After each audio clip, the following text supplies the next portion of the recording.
Welcome to Silent Screams. Tonight, I'll take you on a journey through the unsettling, the terrifying, and the unknown. Grab your headphones, dim the lights, and prepare yourself for the darkest side of Thanksgiving. These are the true stories that will make you rethink your holiday traditions. Let's begin. It was supposed to be a peaceful Thanksgiving, a time for family, good food, and grateful hearts. But for these people, what they thought would be a joyful celebration turned into something much darker, something far more sinister. I can still hear the sound of my heartbeat thudding in my chest as I sit here, telling you this. I wasn't supposed to be the one to witness it. But I did. And now, you need to know what happened that night. I had driven out to my aunt's house, a beautiful old farmhouse on the outskirts of town, to join my family for the holiday. The place was a little creepy, sure. It was one of those houses that looked like it belonged in a ghost story. The kind with long, creaking hallways and dusty old portraits lining the walls. But it was family.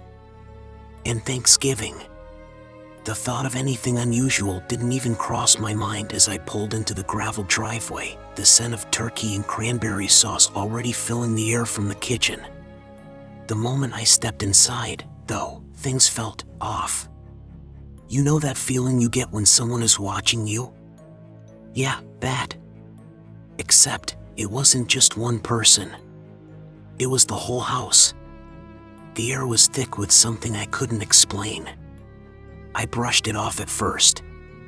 The holidays do that to people, make them a little jumpy. But as I set my bags down by the door and looked around, I noticed something strange. The pictures on the walls were crooked. Not just a little askew, but deliberately crooked, like they'd been moved around for a reason. My aunt wasn't the type to be careless, so this struck me as odd. I made my way into the living room, where everyone was gathered around, laughing and talking, the familiar warmth of family filling the space. But even then, I couldn't shake the feeling that something was wrong. My eyes kept drifting back to the corner of the room, where an old grandfather clock stood. It hadn't worked in years, but today, for some reason, the hands on the clock face seemed to be ticking. Slowly. As if it were moving again. When my aunt saw me, she gave me a warm hug and led me to the dinner table. We said grace, and then the feast began. But the more I ate, the more I felt off. The food tasted wrong, as though something had been mixed into it. At first, I thought it was my imagination. Maybe I was just overthinking things. But then I noticed that the conversation around the table had grown strange. People were talking, but the words felt out of place, like they weren't coming from the right mouths. I glanced over at my cousin Sarah, who was sitting across from me. Her eyes were wide, but she wasn't looking at anyone else. She was staring into the distance, her hands trembling slightly as she picked at her food.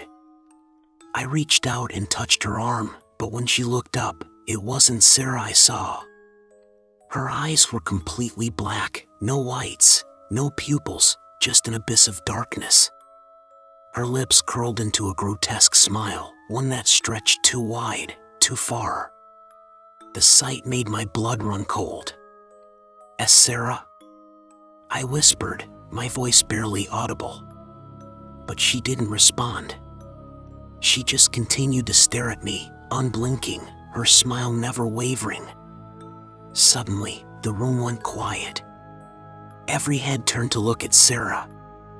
The air in the room grew colder, and the shadows in the corners of the room seemed to stretch, twisting and curling like dark tendrils reaching out toward us. My heart pounded, my throat tightening. Something wasn't right. This wasn't just a weird Thanksgiving. This was something supernatural. That's when it happened. The lights flickered, then went out. The room was plunged into darkness. There was a moment of silence, followed by a series of loud, echoing footsteps. I couldn't see anything, couldn't hear anyone move, but I felt something coming toward me. I could hear my aunt's voice now, but it was distorted, as though it was coming from a great distance. Her words sounded strange, like a chant or a prayer, but they weren't in English. They were in a language I couldn't understand. My body felt heavy, like gravity was working against me. My limbs wouldn't move. The footsteps grew louder, closer, and then a cold wind swept through the room, causing the curtains to whip violently around the windows. I could hear the faint sound of a woman's laughter, low, haunting, and somehow familiar. But when I turned my head, there was no one there. And then, from the corner of the room, I saw her. A woman, tall and thin, with long black hair that hung in matted clumps over her face. She was wearing a white gown, but the fabric was stained. Red, dark, and old. She moved toward me slowly, her hands outstretched as if to grab me. I tried to scream, but my voice was gone. The air felt thick and suffocating, and I could feel someone, behind me, pressing against me, their cold breath on the back of my neck. "Leave this place," the voice whispered, and the words reverberated in my mind. "Leave before it's too late." I didn't know what was happening. I didn't know if it was real or some kind of nightmare, but I felt it. I felt the weight of the house pressing in on me, the dark force that surrounded me. I turned toward the door, but it was gone.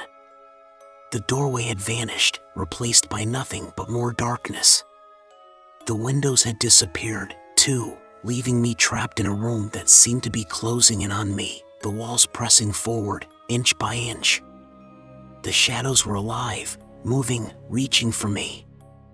I stumbled backward, my mind racing. My feet couldn't find the ground, as though I were floating above it. The shadows, the whispers, the presence, everything was becoming overwhelming. And then, in the distance, I saw something. A figure. Standing in the hallway. A man. Or, at least, something that looked like a man. His eyes glowed, red like embers in a fire. His face was covered in a black veil, his features hidden. He raised one hand, and as he did, the darkness around me seemed to stretch, elongating, swirling in on itself like a storm. I could feel something tugging at me, pulling me toward him, and as I tried to resist, the room seemed to collapse in on itself. The walls, the ceiling, everything started to bend, twisting into impossible shapes. I couldn't breathe. I couldn't move. And then, just as suddenly as it had started, everything stopped. Silence.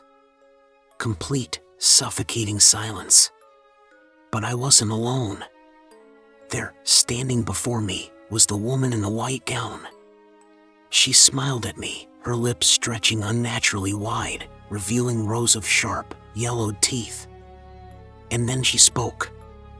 "You can never leave," she said.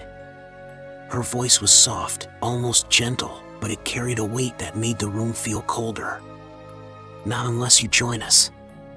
To be continued. The woman in the white gown took a step toward me, her movements smooth and unnerving. The pale, moonlight glow of her figure made the shadows in the room deeper, as though the darkness itself was drawn to her like a magnet. My heart raced in my chest, every instinct screaming at me to run, to do anything but stand there and wait for her to reach me. But I couldn't move. My legs felt like stone, my arms frozen at my sides, as though some unseen force was holding me in place. Her smile widened, impossibly so, her teeth sharp and yellow, glistening like jagged fragments of broken glass. She tilted her head to the side, the motion too slow, too deliberate, like some predator savoring the moment before the kill. "You've been chosen," she whispered, her voice like the rasp of dry leaves in a dead forest. "This place, it has been waiting for you." I wanted to scream, to shout for help, but no sound left my throat. The air around me felt thick, suffocating, as if it was pressing down on me from every angle. I couldn't breathe, couldn't think, could only focus on the woman in front of me, on those glowing eyes, on the twisted, sickening smile stretching further, wider. Her hand, pale and trembling, reached for me. I could feel the chill emanating from her fingers even before they touched my skin. The moment her fingertips brushed against my arm, a jolt of icy coldness shot through me.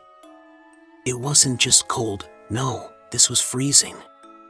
The kind of cold that sank deep into your bones, that made every nerve in your body scream in agony. I gasped, but the air tasted sour, thick with the scent of decay.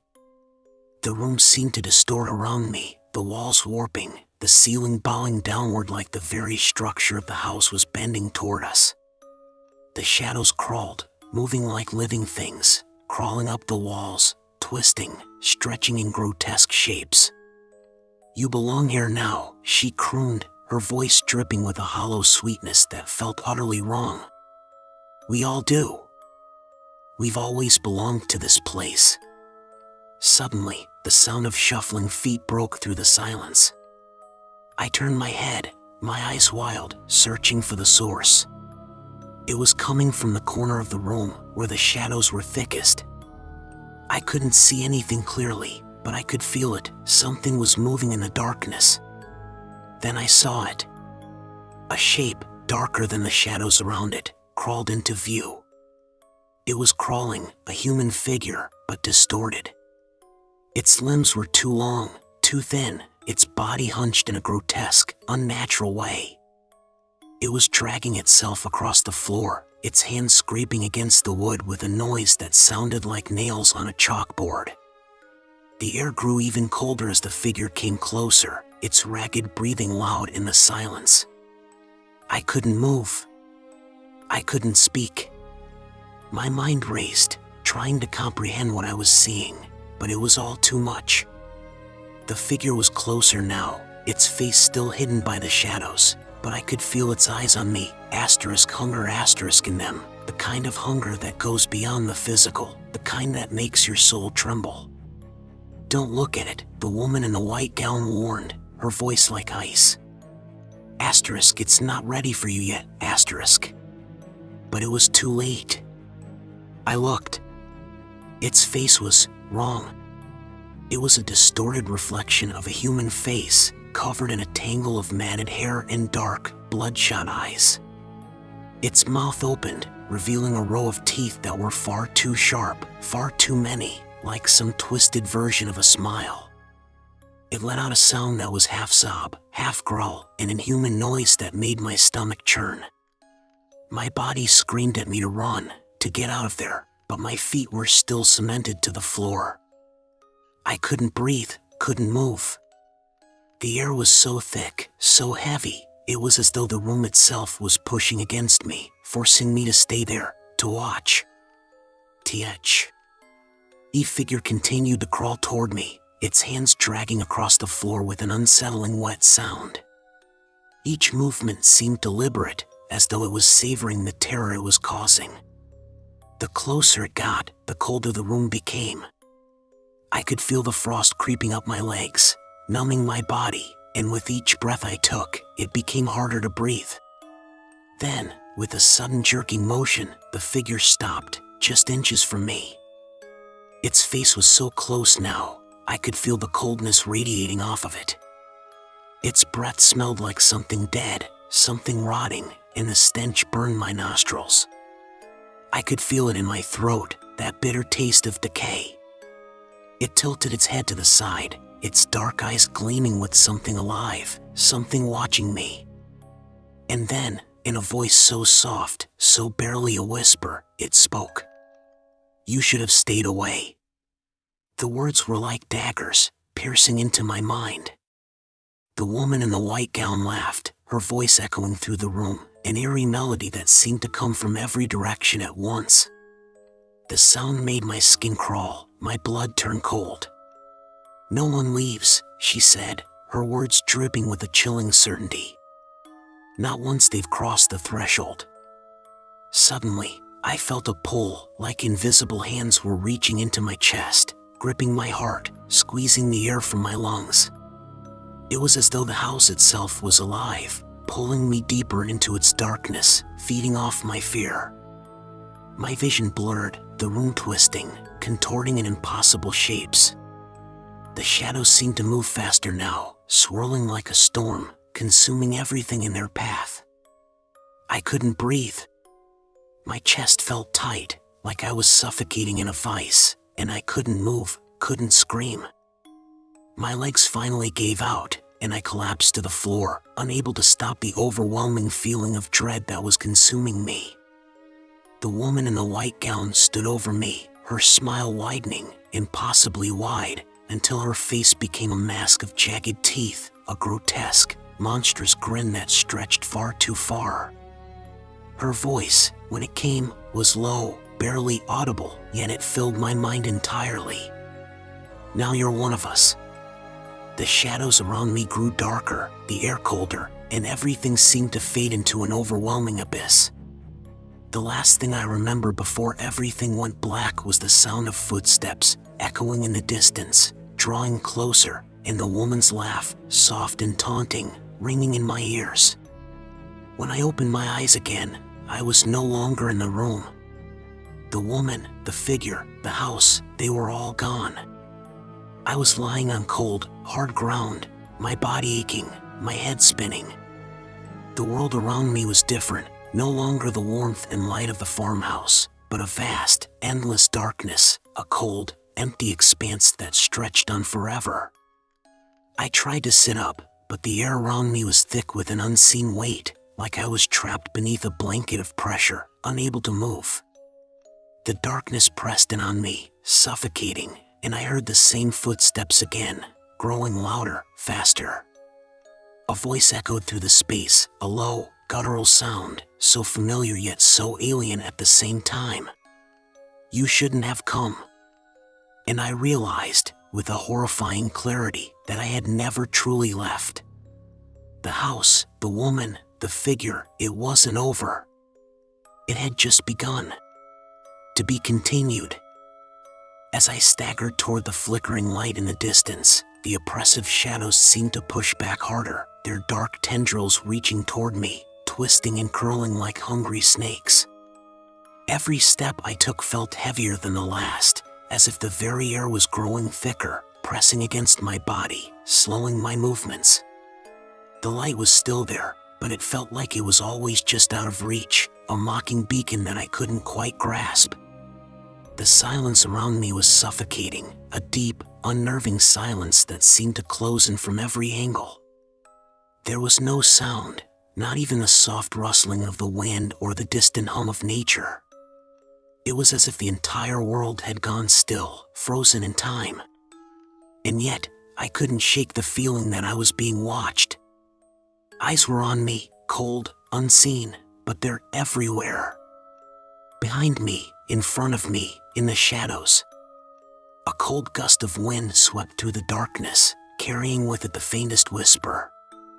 The words were too soft to make out, but they were there, threading through the air like an eerie song, a call that pulled at the back of my mind. I tried to ignore it, tried to focus on the light, but the whisper grew louder, clearer. "Come closer," it urged, the voice so soft, so inviting. But there was an edge to it, a subtle shift in its tone that made the hair on the back of my neck stand on end. "Come to me." My breath caught in my throat. The urge to turn back, to run, was almost overwhelming, but I couldn't. I had no choice. The darkness was swallowing me, and the light ahead seemed like my only hope, my only way out. I forced my legs to move, stumbling forward, my chest tight with fear. As I drew closer to the light, I saw what it was. It wasn't a flame, a lantern, or anything familiar. It was eyes, a set of glowing, red eyes, wide and unblinking, floating in midair, suspended like a demonic presence. I stopped in my tracks, my breath freezing in my chest.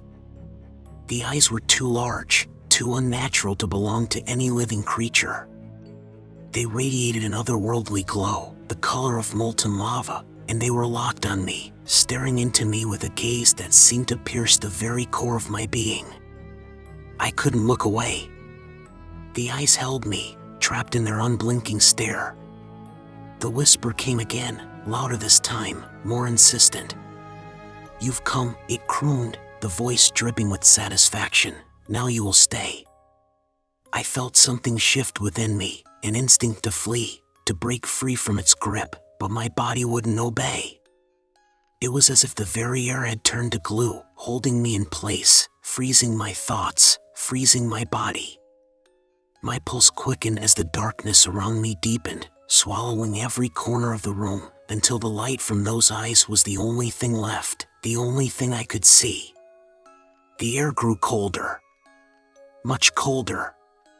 It wasn't just a chill anymore, it was a biting cold, the kind that sank deep into your bones, the kind that felt unnatural, like the world around me was decaying, dying. I shivered uncontrollably, trying to break free from the invisible grip that held me there, but the more I struggled, the tighter the pressure became. Suddenly, a shadow moved from the corner of my vision. A figure. A shape, tall and thin, emerging from the blackness. The figure was cloaked in a flowing black robe, its face hidden beneath a dark hood. It moved with an unsettling grace, gliding rather than walking, its steps silent, its presence so suffocating that the air itself seemed to thicken. I couldn't move, couldn't breathe. The figure approached, the shadows swirling around it like a storm. As it neared, I felt an overwhelming sense of dread rise in my chest. It was a feeling that transcended fear. It was something primal, something ancient, that made me want to drop to my knees and beg for mercy, though I didn't know why.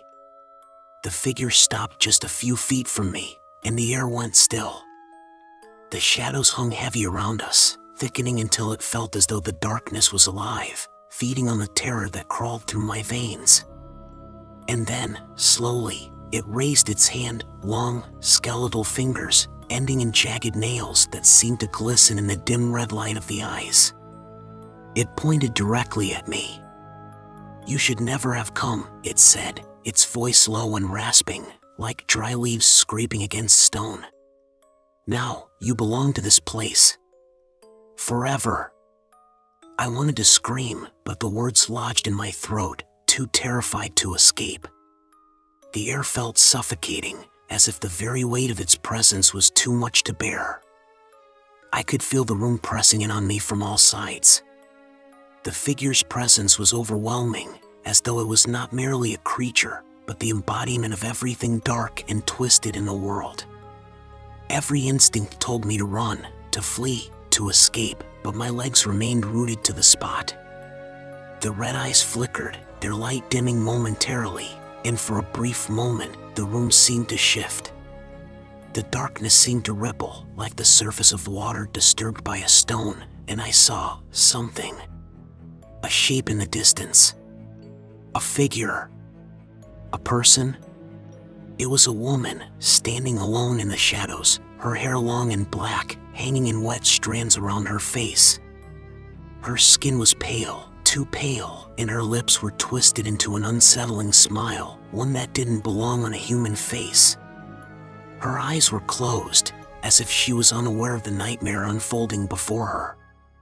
But the moment I looked at her, her eyes snapped open. They were black, completely. Unnaturally black, like two empty voids, holes where there should have been life. She tilted her head, her smile widening, and a chill ran down my spine. I could hear her whispering now, her voice a low, barely audible murmur.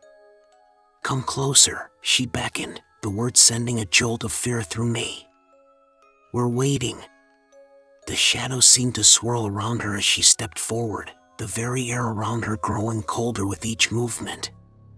It was as though she was summoning the darkness, drawing it closer, pulling it into herself like a living, breathing thing. And then, just as suddenly as it had appeared, the room shifted again.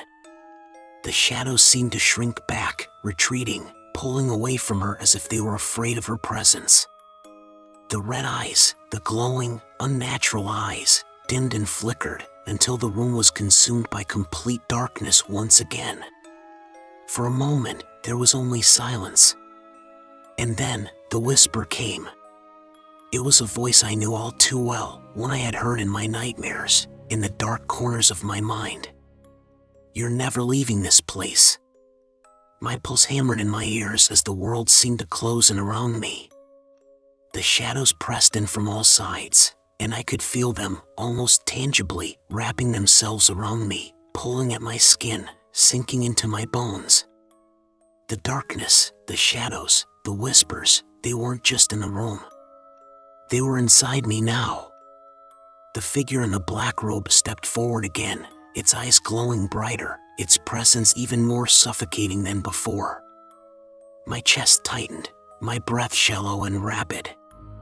The whispers grew louder, surrounding me, smothering me, until I couldn't tell where the whispers ended and my own thoughts began. "You belong to this place now," the figure said again, its voice soft but commanding. "You are ours, I wanted to scream. I needed to scream. But nothing came out. The room pressed in, the shadows pulling me deeper into the void, until there was nothing left but the overwhelming presence of the figure, its chilling eyes, and the darkness that seemed to feed on my fear. And then, as the shadows surged forward, the last thing I saw was the woman in a black gown, her lips parting in a slow, twisted smile as she stepped into the darkness with me. To be continued.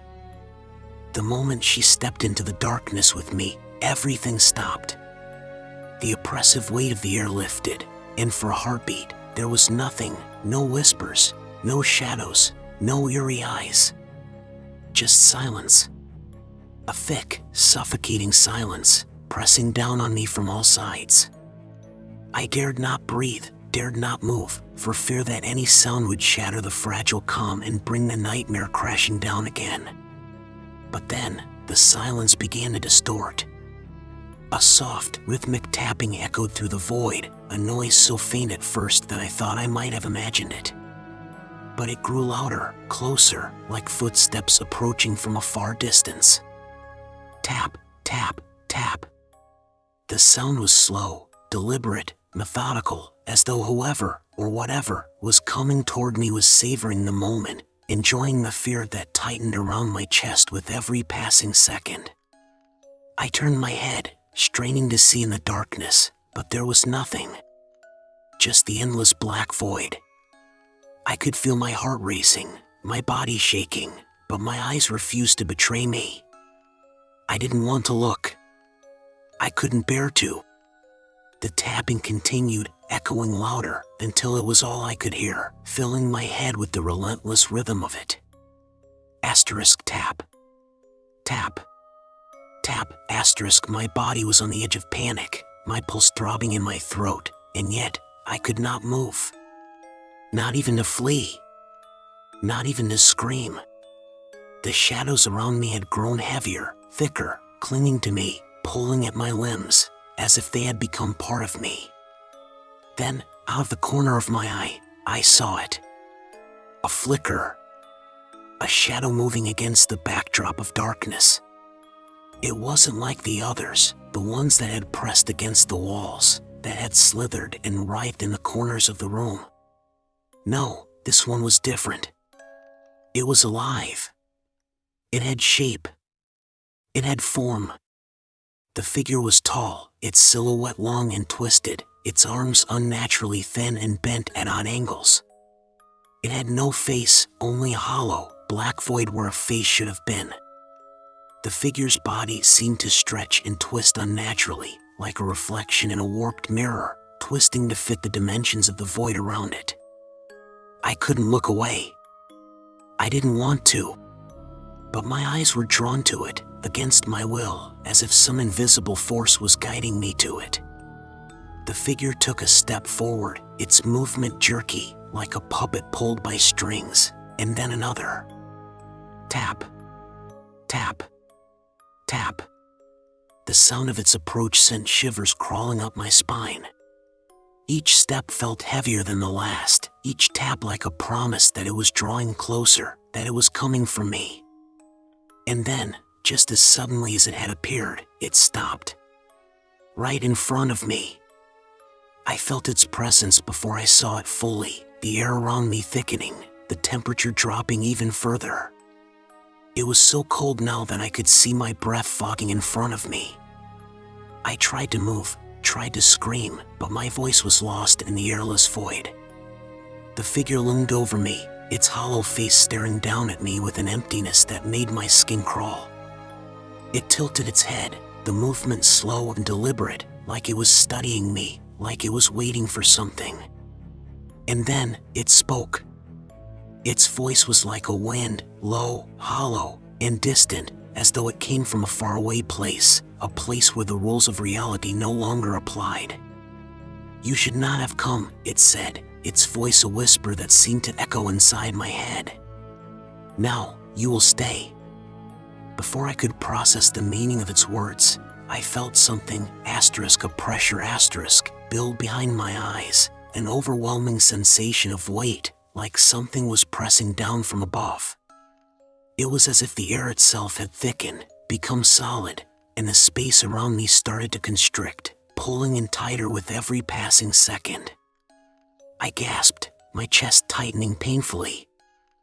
And then the figure's hand, long, bony, and gnarled, shot out, grabbing me by the wrist with inhuman strength. It didn't hurt, not at first. But the coldness in its touch seeped into my skin, creeping into my bones, freezing me from the inside out. The chill spread quickly, numbing everything it touched, until my entire arm felt like it was encased in ice.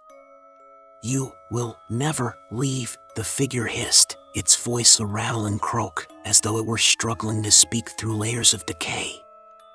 I wanted to scream again, but the sound was trapped inside me, a prison of terror. My legs buckled beneath me, but the figure held me firmly, its grip tightening until I thought my bones might snap. The shadows around us seemed to grow darker, to shift and coil in on themselves, until it felt like we were submerged in an endless night, an abyss that was swallowing everything around us. And then, the woman in the black robe appeared. Her presence was overwhelming, and though I had seen her before, this time it was different. She was no longer a passive figure in the shadows, no longer the eerie woman who merely watched from a distance. Now, she was real. She was here. Her black eyes, those empty, hollow eyes, were fixed on me, her lips parted in a slow, satisfied smile. Her skin seemed even paler now, almost translucent, and her hair hung around her face like a wet, tangled curtain. She took a step forward, and with each movement, the shadows seemed to shift with her, bending and warping to follow her. "You've already met him," she said, her voice a low, silky murmur that reverberated through my mind. "But there are others here too. We are all connected. All part of this place." The shadows around her stirred, moving in strange, disjointed patterns, like they had a life of their own. They twisted and undulated as if in response to her words, growing and shrinking, reaching for me with unseen hands. I tried to pull away, but the figure's grip tightened, dragging me forward, pulling me deeper into the darkness. I could feel the air growing colder, suffocating, as though the very fabric of the world was closing in around me. "You can't escape," the woman continued, her smile growing wider. "This is your home now." Her voice was a low hum in the back of my mind, a constant whisper that never stopped, never let go. It wrapped around me like the shadows themselves, pressing into my skin, into my thoughts. I could feel the weight of it, the finality in her words, and for the first time, a deep, paralyzing realization washed over me. I had already become part of this place. The moment I had stepped into that house, into that cursed room, I had been claimed. The darkness, the shadows, the figures, all of it was a part of me now, a part of my soul that had been ripped away, locked inside this eternal nightmare. Asterisk, you are one of us now. Asterisk, the woman whispered, her voice echoing in my ears. Asterisk, and we will never let you go. Asterisk. To be continued.